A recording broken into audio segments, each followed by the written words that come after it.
If I was going to be part of Visionary Women, what does that journey look like? Currently, we have just under 300 dues-paying members as part of Visionary Women. And what's really beautiful about our community is the intergenerational aspect of the community. So we have women who have just graduated from college, so they're 21, 22, and we have women who are post-professionals retired in their mid-70s, late 70s, early 80s. We kind of get into our lanes in life, and we tend not to interact with folks that are too far to the left or right of our respective age.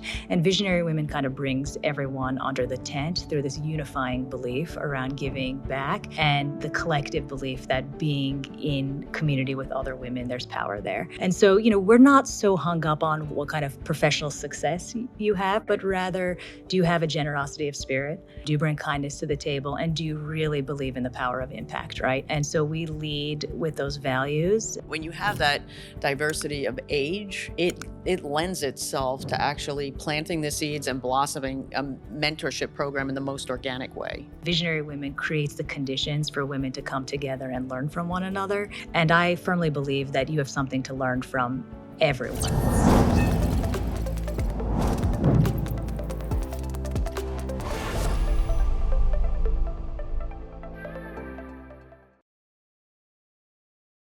Hi, I'm Traci Donnelly, host of Making Impact, and I'm joined by my friend, Packard. She is the executive director of Visionary Women. Hi, Traci. Thrilled to be here. Thanks for having me. Thrilled to have you. I mean, we're usually having these conversations over breakfast, and now here we are sharing them on a podcast. Who would have known?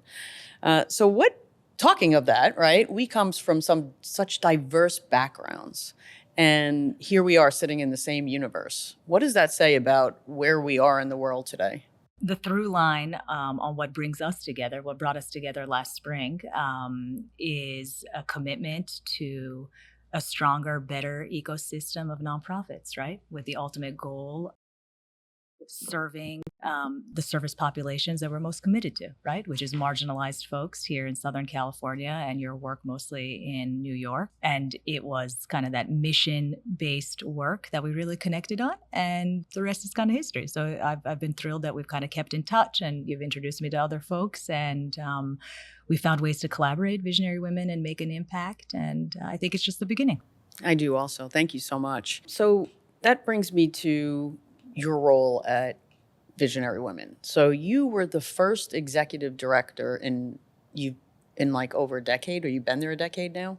No, the organization was founded about a decade ago. Okay. By two kind of powerhouse visionary women, Lily Bossi, the 3-time mayor of Beverly Hills, and Angela Nazarian, a real kind of force in philanthropy and in the art space, and an author. And they came together over tea one afternoon, and it was over 10 years ago, right? Where people weren't really talking about how to create spaces for women, by women, right? Yeah. And that's something we talk about a lot now, but over a decade ago, no one was really thinking about it. And Lily and Angela said, why don't we kind of create an event where we can bring female thought leaders to Southern California and gather women to learn from them and convene and build a community around it. It was a massive success. That kind of that one-off event turned into more events, and then a membership-based model, and then an organization. And as the membership dues kind of started spinning off, the organization said the only natural next step would be, of course, to invest it back into the community. So we've got an incredible grant-making arm, which I believe sets us apart from a lot of the organizations now that are playing in a similar space. So we build community for women, by women, but over 85% of membership dues flow back into Southern California, supporting nonprofits, supporting women and girls. The board came together and the founders came together about 3.5 years ago, so 6 or 7 years into the organization. They did all the work, and they kind of got to a point and said, you know what, to get to the next chapter of this organization, we need to bring on an executive director. And that's when I came on as the inaugural executive director. I've been there for about over 3 years now. We've had some major milestones together. We celebrated our 10th anniversary in October of 2025. We've just hit the $4.4 million mark in grants that we've given away. We started with some humble beginnings. Congratulations. Thank you. That's fantastic. We started with some humble beginnings. In 2015, we gave away $80,000, and I'm proud to say that last year we gave away $750,000, and we're well on our way to giving about $1 million a year. So, wow, that's amazing progress, and that gets to sort of your diverse background, right? So you're in investment consulting, education policy, philanthropy. Right. You sort of have the trifecta to really come in and what's that through line that you see? Like how did they find you and how did this resonate with you to say, because this is a little bit of a career Right. trajectory change. Right, So right, right. what spoke to you? Certainly. So I think, in high school, during the summer, I did a bunch of kind of nonprofit work, and I became kind of increasingly disenchanted with the lofty mission statements that I see on the website and then kind of boots on the ground. What was actually happening in the office? Were they really moving the needle?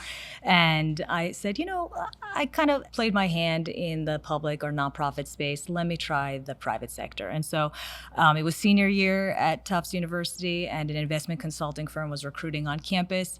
And they focus mostly on the private sector. So colleges, university, museums, hospitals, and foundations. Okay. And so I worked there as a consulting associate for a number of years, and I got exposed to the world of philanthropy that I did not know much about. And so I had a handful of foundation clients, and I was advising on their hedge fund portfolio, but spending more of my time on the program side on their websites than following capital markets. Was that by choice? Did you feel yourself drawn there, or did the Oh, work yeah. drive you there? You just started making that I a was point, like, ooh, right? what is this? What is Yes. this foundation? And so, I'd have to toggle the website, right, when someone would walk past my computer, right? And I'm tracking the markets, Right. and I'm researching this investment manager. I saw that my colleagues were just so jazzed up by the capital markets, and I just didn't have that passion. I just Right. didn't.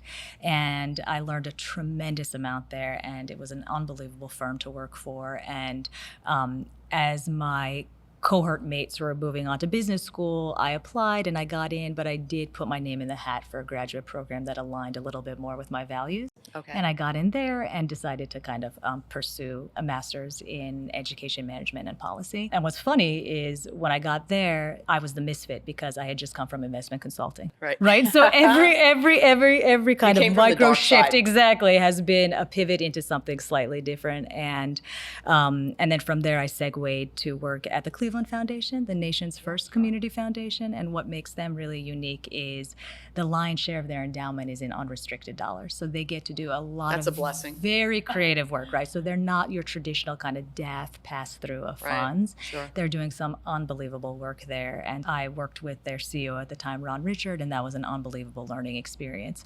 But the director of education, Helen Williams, pulled me aside one day, kind of an informal mentor of mine during my time there, and said, listen, Ani, this is great. You've kind of landed into this ivory tower of philanthropy, but you have no idea how to actually get work done, boots on the ground. And she said, you really kind of, if you really care about education or K-12 public education as a reform for change or the true form of social mobility in this country, you need to get into the belly of the beast. Sure. And, I was young and very green, and I was like, time for another pivot, Yeah. and that's how I ended up in a kind of senior policy role at LA Unified. So. Oh, that's a great story. And that's a woman and totally inspiring you to go ahead and follow and giving you a slight bit of direction, but also inspiration, right, to get you to the next place. So walk me through it a bit. If I was going to be part of Visionary Women as a member, what does that journey look like? What is that membership journey and how does it happen? What steps would you take? Yeah, absolutely. So currently, we have just under 300 dues-paying members as part of Visionary Women. And what's really beautiful about our community is the intergenerational aspect of the community. So we have women who have just graduated from college, so they're 21, 22, and we have women who are post-professionals retired in their mid-70s, late 70s, Wow. early 80s.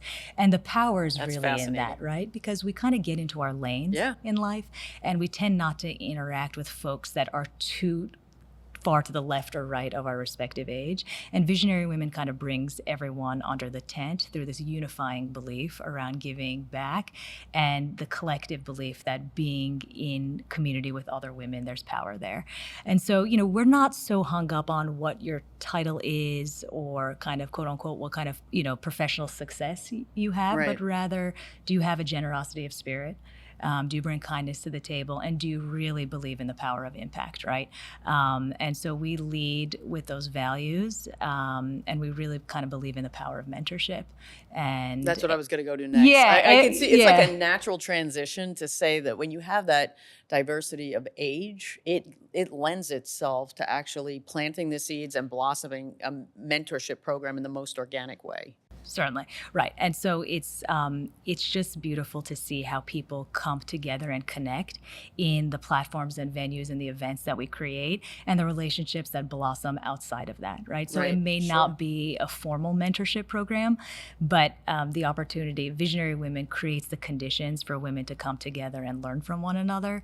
And I firmly believe that you have something to learn from everyone, right? And Sure, so without a doubt. yeah, and so it's not, the mentee or the mentor needs to be older than the mentee or vice versa.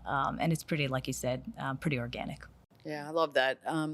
So, in a world where we hear everything on the news about philanthropy, right? And you'll hear these large foundations giving out tremendous amounts of money. So, the amounts of money you're sort of leaning between in your traditional grants program is the 10 to 30,000. How do you see that as being very valuable and actually making an impact at those size grants? We've got a phenomenal grants committee that's comprised of members and experts in the philanthropy space, and we think about this a lot. We view ourselves as a catalyst for these nonprofits to position themselves to create proof points in the programs and the initiatives that they want to launch with our monies, to then take that. It's a stronger story. They've got the data, and then they can make the larger appeals from the larger traditional Right. philanthropic entities. We also take it upon ourselves when we get a grant application that we see has some opportunity for growth. We reach out to them and we say, hey, listen, we're not going to fund you this cycle, and here's why. And we'd love to invite you to apply next cycle, and these are the things we want you to work on, right? So we are essentially kind of consulting them on their grant making abilities and enhancing their own in-house expertise around how to write a grant as a first step to be successful with getting funding from Visionary Women, with the ultimate goal of them aspiring to larger grants from larger philanthropic entities across the nation. I love that. It's really similar to what we're actually doing in Make an Impact also, is trying to create data smart leaders and the ability to basically say, because, we're in a world now where pointing towards what our value is within the sector is tremendously important. So how do you do that? It's not about how you feel. We can feel a certain way and believe that our work and, any not-for-profit can, but to be able to prove it is the key, to be able to show the data and then demonstrate that the resources put to those initiatives have actually reaped the harvest that we've sown, and then taking those best practices. And I think women are particularly good at this, sharing those best success stories and saying, hey, this is what we've done. This worked. And it doesn't dim my light to brighten yours, right? Like sort of taking that key and saying, this worked. You're primed to try it, take it. Take everything we've learned and do that. Do you see that happening, that natural collaboration where someone's data is proving a point? Is there a capacity within Visionary Women to share those success stories and then somehow scale them? Among the grantees? Yes. Yeah, I think we also view ourselves as a convener, not only within our community and our members, but also for our grantee portfolio as well. Right. Okay. I think that makes sense I too. think in the nonprofit space, it's really kind of head down getting the work done. Everything feels so acute. Oftentimes, nonprofit leaders or staff don't have time to kind of lift their head up and say, who can I connect with Right. to kind of lighten the load, right? And how can I create a cohesive pipeline where I'm not actually doing all of it, but I'm letting my organization lean into what we're actually really good at, right? And getting rid of the redundancies or the inefficiencies in the nonprofit space, which is what I love about Make an Impact, right? Because you guys thank are you trying so to bring a much. lot of that work to scale. And so we introduce our grantees to one another, and we find ways where we see kind of a natural progression progression of grantee A, their work or their service population could benefit from the services provided by Correct. grantee Yeah. B, and how does at Visionary Women makes that introduction, right? Because we don't look at the grant as a one-off, but we look at the individual who is the recipient of the services that we help fund as the unit of change, Yes. right? Yep. And so how can we ensure that Visionary Women and our grantees and the monies that we are granting have as many touch points as possible for these women and girls that we're trying to serve in Southern California, to remove as many barriers as possible, with the ultimate goal of them realizing their full potential, or the economic getting on an economic trajectory that kind of frees them from the common trappings that they find themselves in. Yeah, that's enough. I mean, I love that. I love the correlation we're seeing between the organizations, and it's very organic, right? Here we are on opposite sides of the country. Even though we have a presence in LA and we're quickly building here, we have 711 purpose-driven organizations Wow, in 25 that's states, great. and we're just starting to work in like Qatar or different countries now with a partnership. With a very close friend of Michael's who we've now connected with, and really think there's a lot of value in that. And I think it's also funny, you started off by saying built by women for women. That is one of our taglines for our data platform that we're building. We have a data council, and we're basically saying it's built for not for profits by not for profits, right? So that is one of our very important models. So I find it interesting. I was really moved by a statement I heard you say, or actually read that you said, which was you don't have to acquire a significant amount of wealth to give back. How do you? I mean, I agree with that. So how do you operationalize that? Yeah, that's a deep kind of personal value of mine, and something that we believe at Visionary Women as well. I think when people think of philanthropy, they immediately think 6, 7 digit, large, That's kind exactly of right. Gates Foundation, Ford Foundation Right. level giving. But oftentimes, in the space that we're in and the lives that we're trying to impact, you don't need dollar amounts of that magnitude to really move the needle, right?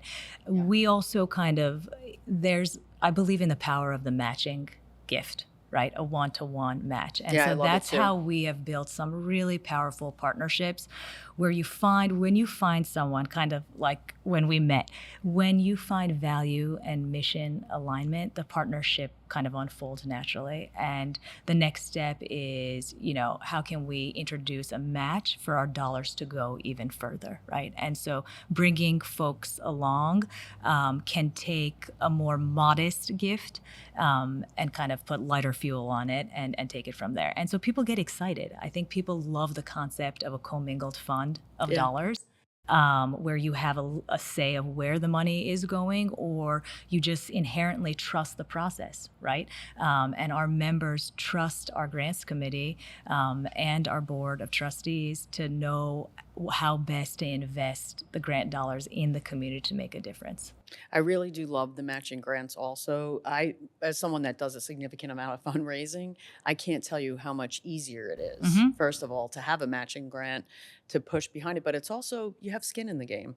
And I think it's really meaningful to sort of stand behind what you believe and be able someone to say to you, hey, we're going to give you this, and it's a matching grant. And as you raise funds, whatever your agreement is, to be able to go and share that means somebody believed in you. But you still have to, bring it across the finish line. You're Right. not going to sit back and say, great, I got a grant, now I can relax, Right. right? Right. It really does. And I think it generates excitement because it gives validation, Right. right? And when you're talking to someone, they're thinking, okay, every dollar I give is two, Right. right? That's the math that happens there. So I love that. And I think it's exciting. I was going to go through some of the statistics, which you hit right in the beginning. I mean, so impressive, 4.4 million and over 300 organizations. So let me ask you a couple of what I think are funner questions to sort of talk through a little bit outside of what we're typically doing. What's the one thing you wish more people understood about the women and girls that you are supporting and serving? Because I often get asked this question around people living in poverty, people living in underserved communities, under-resourced communities who are often voiceless and not in, and I have my own answers to that. So what is one thing you want everyone to know about the women and girls that you're supporting that they might not know or that they might have a misconception about? That's an interesting one. There's certainly, it's not a monolith, right? We can't say that, all the women who are touched by a grant from Visionary Women are the same. But I think the one through line would be some people have more of a safety net than others. Yep. And life is become precarious and challenging for everyone. And when you don't have you don't look over your shoulder and there's a bench of family and friends and financial resources Right. and mental health resources at the ready, some hurdles become life altering for folks, and for others it's just a little blip on the radar, right? And so the women that we're trying to serve are folks that have had some bad luck along the way, right? And didn't get access to the resources that they needed in time. And that has led to housing insecurity, food insecurity, gender-based violence, right? Inability to graduate from a, post-secondary degree or even high school. And all those kind of things swirl together to put them in a compromised situation. And it's kind of about how to kind of put it all back together. But I'd say there is no real difference, right? It's just we all get knocked down. And for some of us, it's easier to get up, and others, it's not. So, Yeah, for sure. And I think you hit the nail on the head, which is it's easier for some of us to get up because we have more people reaching a hand out. We have more, you know, resources to help us rise. And sometimes a lot of the people we're serving are choosing between two bad decisions Right. as opposed to having a good decision and a bad decision. So I often make that like people are not making bad life choices and bad decisions a lot of the time that I'm crossing. It's that they are given two very horrible choices and they have to pick the least horrible. So thank you for that answer. And just to close, because I love to close on something positive and fun, and there are so many women, I think, in history across this globe that have done wonderful things, but yet nobody has ever heard of them, or they're never front and foremost to that we're reading about them. Who is there anyone that stands out for you that you can think about that you might want to mention as it's so funny that you mentioned that, because I think there's so much power in storytelling. And we are so often inundated with stories of someone who we thought was great who no longer is great because something has been uncovered about their past.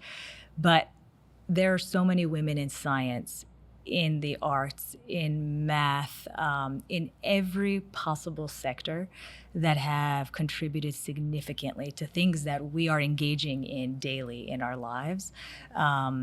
And we're not telling their stories.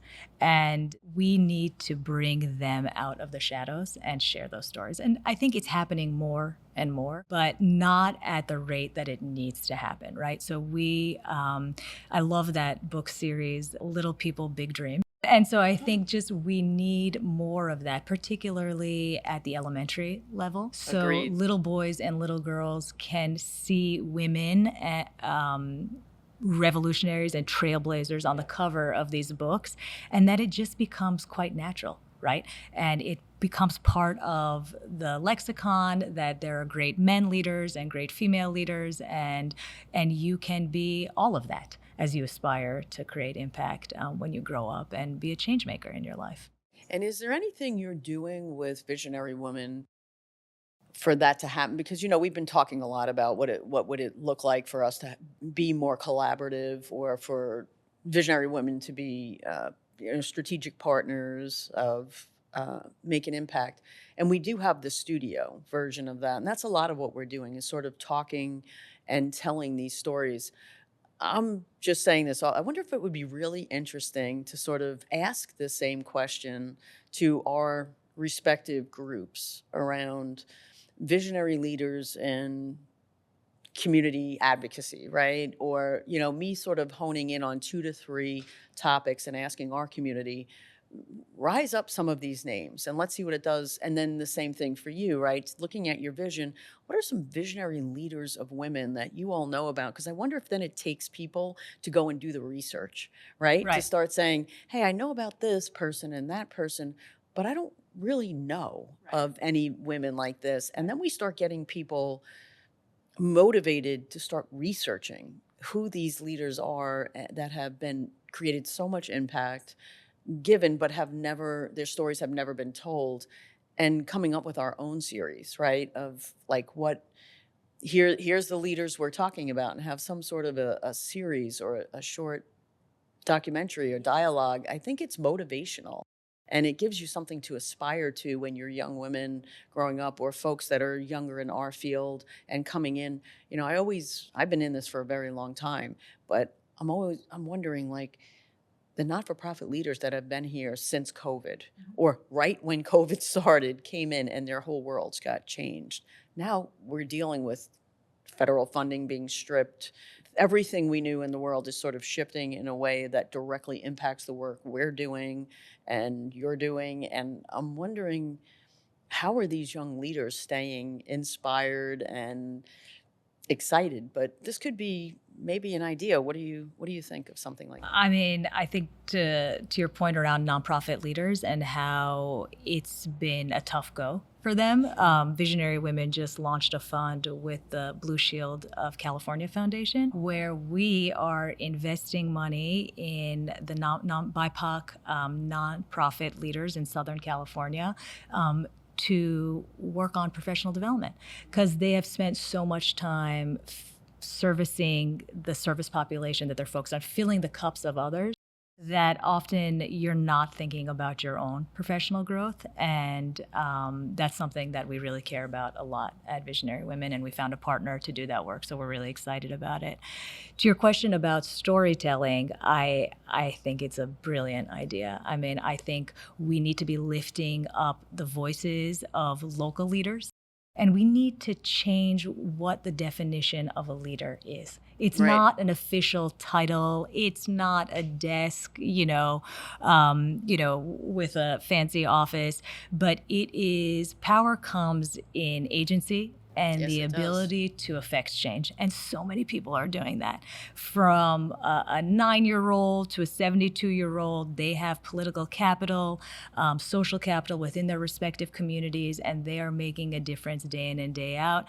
And it's not in any kind of premeditated way. It's Right. just that It's organic and it's natural. organic, and it happens. And how can we lift up those voices and allow those people to be models for their respective communities, as opposed to constantly looking outside of your respective community for inspiration and guidance and what it means to be a change agent and a leader. We all have them within our respective spheres.